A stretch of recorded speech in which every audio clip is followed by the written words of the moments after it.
Within the last 24 hours, several Ghanaians have taken to social media to report of suffering from suspected food poisoning. A lot of these reports have been attributed to food consumed at one of Ghana's popular fast food chains, Marwako Fast Foods. We are here to speak to one of the victims to find out from him what happened. My name is George Ayisi. This is Say Loud. We'll be right back. Welcome back from the break. This is Say Loud on GhanaWeb TV. With me, George Ayisi. I am seated here today with Ebo. He is one of the people who have suffered from the suspected food poisoning, which has been attributed to food bought from Marwako. Ebo, how are you? I'm doing better this morning. If you say you are doing better this morning, how has your situation been before this morning? So I bought the food from Marwako on Sunday afternoon. Then I ate it. Everything was usual. Then on Monday morning, I got up, tried to do my usual exercise before going to work. But then I had a tummy upset. So then I came back to try to do the exercise, but I wasn't too good. So I just stopped then, took my shower, and then I had some medication in the office. So I went to the office, took the medication, expecting that I should be better. But then 30 minutes after, I began to feel very sick. So I spoke to a colleague of mine and asked for the office driver. Unfortunately, he wasn't around.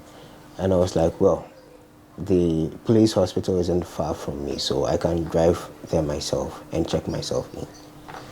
So I went there.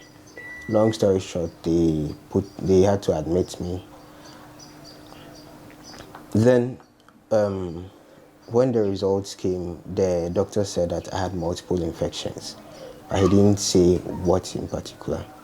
He just prescribed some medication and then discharged me. So my colleagues brought me back to the office. Then I had to leave my car there actually. Then my dad came to pick me up and brought me home. But then in the evening, I felt a little bit okay, though I was still weak. In the evening, I had a relapse and I had to be rushed into the Obojo Polyclinic. And when I got there, I was just throwing up. So I had to be wheeled into the ward and given several bouts of IVs just to stabilize my condition. So I slept there on Monday night. That was my second admission for Monday night. Then on Tuesday, I frequented the washroom. I lost count of how many times I went. So they said that they would have to keep me there too on Tuesday. I missed IVs. Then later on they changed to tablets. Then in the evening, I started getting a temperature again. I think it was about 39.2 or so. So I had to get another injection and IV again till it became normal. Then Wednesday morning at about 10, they said they were discharging me because they felt I should be okay to come home. But I came home and I was still struggling to eat because I was very nauseous. And then when I ate in the afternoon, I was a bit okay. Then later on, I started throwing up again. Then in the evening, I tried to get something because I was very hungry. But all this while, whenever I eat, whatever I eat, I just go to the washroom or I throw up. So in the evening, I felt the need to go to the hospital again. But we spoke to the doctor. He recommended that I should take in some soup and maybe rice. And there was a tablet that he gave me that should be able to help settle my stomach. So I struggled to sleep a bit, but this morning I feel better. Yeah.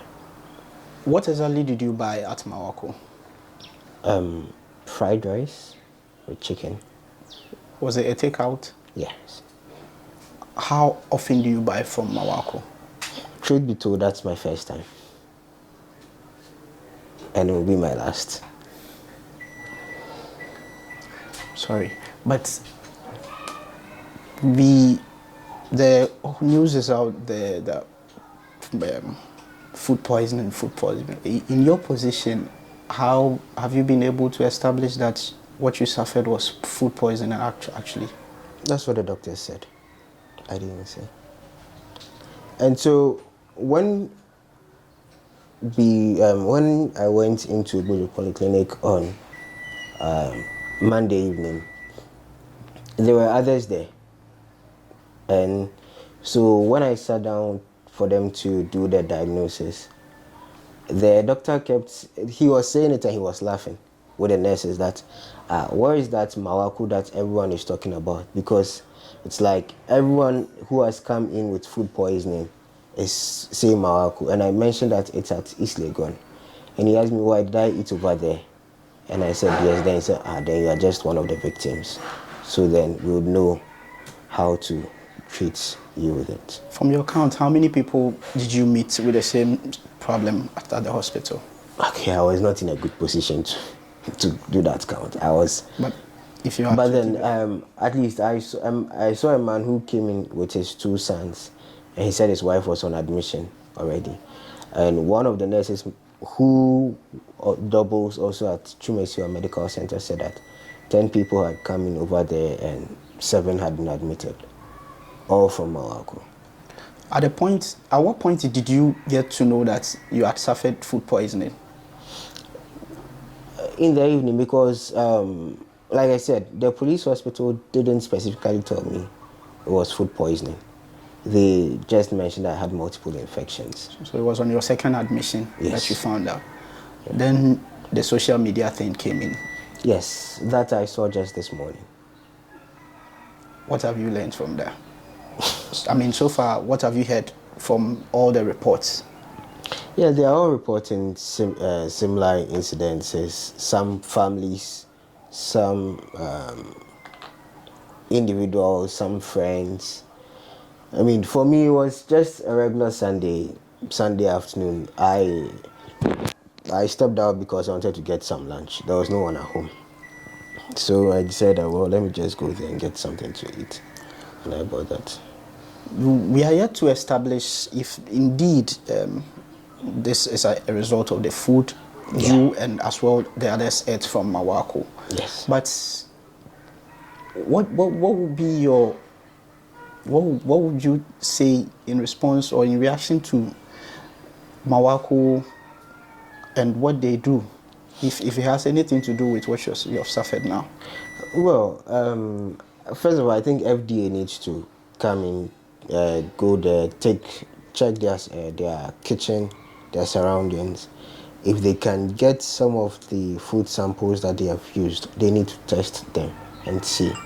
I mean, it's vegetables, so it's likely something could have gone wrong somewhere, and maybe it's a case of hygiene, more or less. But have you received any have you been contacted by Marwako? No. FDA? No. I mean, I saw the Twitter trend just this morning, so I also just tweeted what I had suffered as well. People are advocating for a class action suit against Marwako. Would you join? It's not out of place because for a restaurant that feeds lots of people, you have to be very careful about what you are serving to the people. Other than that, these are hundreds, possibly thousands of people's lives at risk. And if someone dies out of this, we wouldn't know. Maybe those of us who have access to social media can say something, but those who do not, we never know.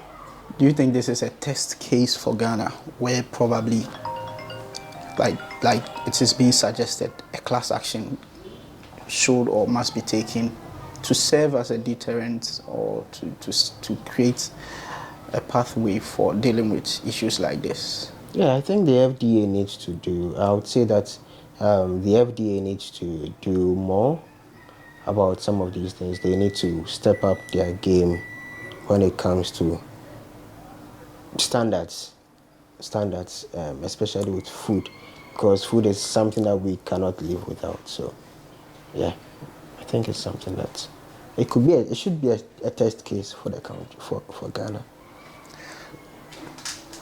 If you are to summarize what you felt throughout the process, throughout your being sick and all that, the entire experience. It's not something I would want anyone to experience. I mean, I've been sick before, malaria, headaches, fever, but for all my life I've never been admitted. The longest I've spent in a hospital is the waiting period and the time I spend with the doctor. We can go around every hospital and check and ask for medical records from you, wouldn't find any. So for me to have been admitted 3 days in a row and not for anything than food, because you can't eat. When you eat, it's coming out one way or the other. It's not something that's as pleasant or I would want anyone to experience. So this is Say Loud on GhanaWeb TV. We've been speaking to Ebo, one of the victims of the suspected food poisoning suffered by patrons of Marwako fast food joint. He tells us that it's an experience he doesn't even wish on anybody else. We will take a short breather here, and when we return, we speak to Ebo's father.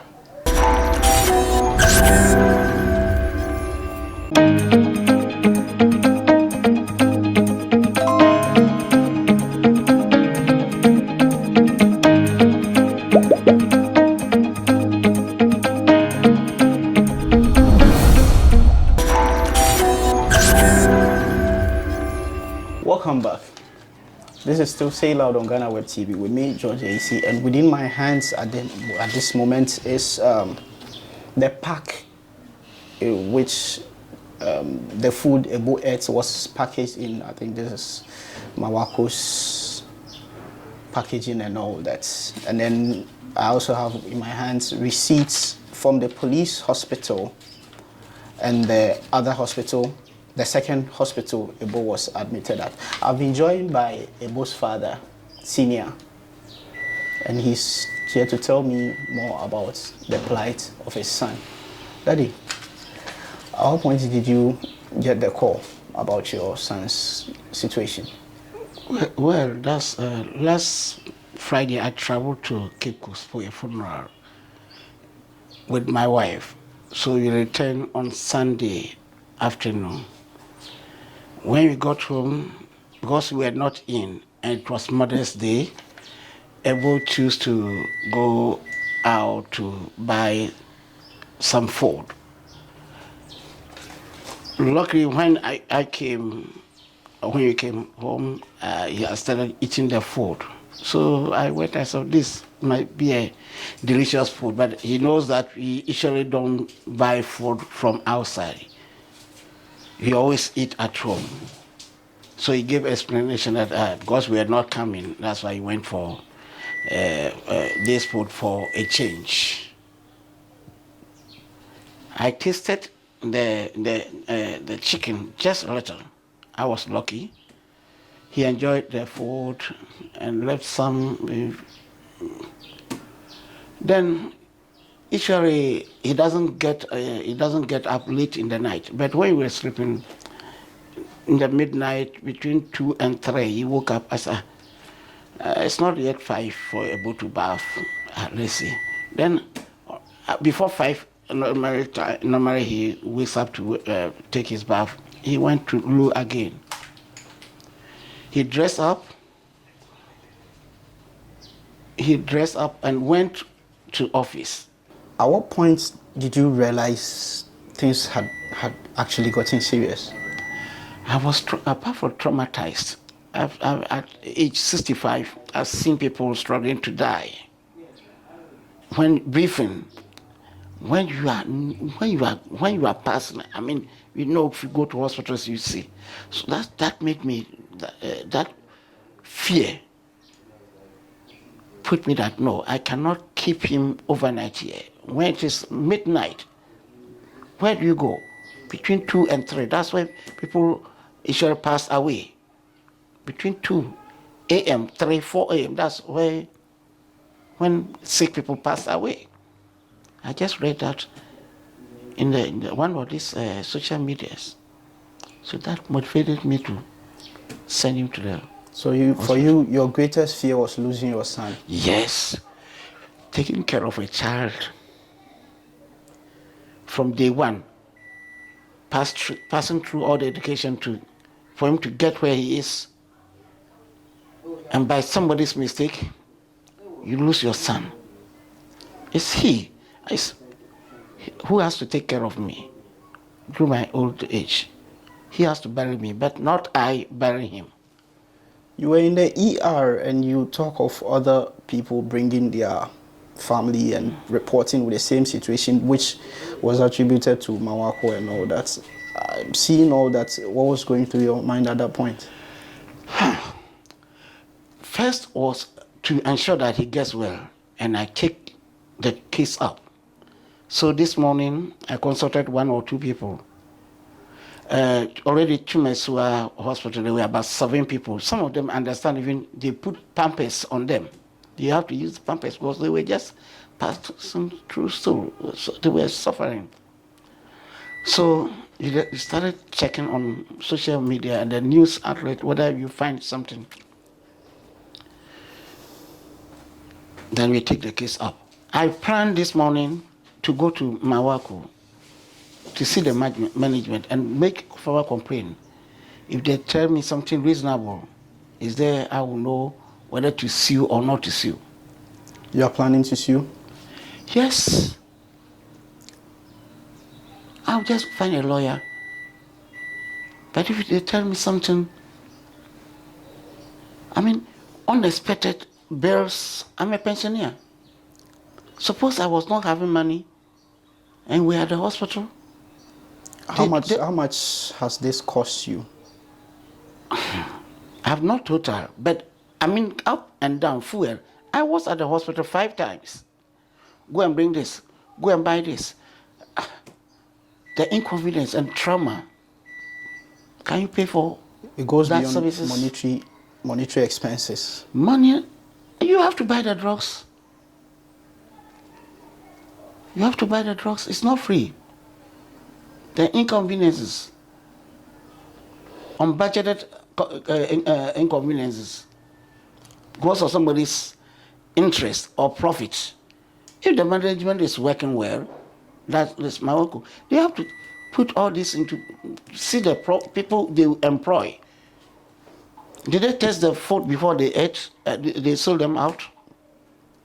That particular food, which has more than, I won't know how many, but social media is estimated in hundreds. Did they themselves eat some of the food, the workers, the management? There are calls for victims to come together and probably sue in a class action. Do you believe that we have gotten to the point where probably this should become something that we do in Ghana? Because we are yet to hear anything of such sort in the history of Ghana. I don't want to talk about my experience somewhere, which people let me down. Otherwise, I would have been a millionaire. I got sick overseas and people were advising that we should take that action, but we didn't. And I've suffered for that. So this one, if the management have a way of compensating quietly, yes, and then they do their work well. No, we want investors, we want an open society. But open society doesn't mean that you can do anything anyhow. Some of these vegetables, how they are being treated with this spray and others, how it was treated. The kitchen staff, how well were they trained, or they just pay people for anybody to just go and work there? Talking about the vegetables and interest and all that. The salad and all this. Food and Drugs Authority has shown interest in this matter. It has asked victims to reach out with information and details that it can work with. What would you want to see the FDA do about this matter? Whether FDA will do the work. I'm a retired public servant or civil servant, where some of us did our best, but on retirement, and I'm doing one or two things, I've seen the frustration people go through in getting services. So if only FDA will do their work, if somebody is not going to take the file and put it in his drawer, put weight on it before they take action, that is the problem. It's a general sickness in Ghana here. Those who are supposed to work, they are interested in riding in the cars. The cars they are giving to them to go to the field. Whether they go to the field to do the proper work, or they take the car to do their family business. That's the fear. Government have set up, but that we the individuals, whether our conscious, we work according to why we're employed. That is why people are losing faith in government, some government institutions. Whether FDA can work and give us the report. That's your fear. That's my fear. Okay. So if you have anything to tell the management of Marwako, what would you tell them? They have to compensate us. 4 days he has been at home. A police hospital gave him 4 days. So it means tomorrow he should go to work. So assuming he's not still fit to go to work, what do you do? Assuming he's a daily, somebody who does daily wage job because of somebody's negligence. And if you don't take action, they will repeat it. Next time it will be worse. Not only my work, I wish other restaurants too. The FDA will go around and do their work. That's what they have been paid for. That's why government have bought vehicles for them, fuel them. Thank you, Mr. Ebo, for your time. The report still continues. On social media, it's rampant. People are reporting of multiple admissions with very severe conditions, and we are hoping the FDA investigation will establish the facts in this matter and the appropriate actions taken. The sheer number of victims involved in this alleged food poisoning at Marwako is quite overwhelming. We've caught up with Frank at his office. He tells us how he and some of his colleagues got involved and were affected. Please tell us about your ordeal. Okay. All right, so that was on Saturday, around 5 p.m. Okay, before 4:30 p.m., I went to Marwako, East Legon, to have my lunch. So I went with someone, and then after which, when we finished, I decided I was going home. On my way home, I received a call from my friends. I think that same day was one of us' birthday. Yes, we were all together, and on my way, I was called to come around. But then I was very tired because, I had a very busy day. So they called to tell me that they were going to Marwako. Then I've already been there. Yeah, so I didn't join them. They went to buy food. So it was on Sunday that after church, one of us was rushed to the hospital, Ghana Canadian Hospital. So immediately, another one too, started reacting and also was taken to a different hospital in Ghana. So we were there. After 5 minutes, another person too was rushed in the same hospital in Ghana. And then the fourth person too started feeling like had a reaction, but it wasn't that severe. So the following day, on Monday or so, she couldn't go to work, and then she also was rushed to the Obujo Polyclinic. So after work, we have to go there to visit her. So immediately we got there, we met at three gentlemen who just, on arrival, they were like, you guys, what are you guys doing here? But we met at Marwako. I said, yeah. I said, look at what these people have done to me. So the guy was just like, oh, just look at what's happened. He also started complaining. So we all met there, trying to, talk. And then, in fact, they were very disappointed and they're very angry. So later on, we left and then we went back home. So personally, I started reacting on Tuesday when I came to work, and I think my colleagues even saw that I was reacting. We had a departmental meeting, and then immediately after the meeting, I was even shivering. And then for the first time, I got sick, and then I was running my stomach. I didn't understand. I go home, and then I was just going. And the following day, that was yesterday, and Wednesday, I was so weak, I was still going. So, but fortunate for me, I was given something to take to just flush out the poison. And that was how come I was okay. But so far, wherever we go, and the people, especially those who have met there, are also complaining the same issue.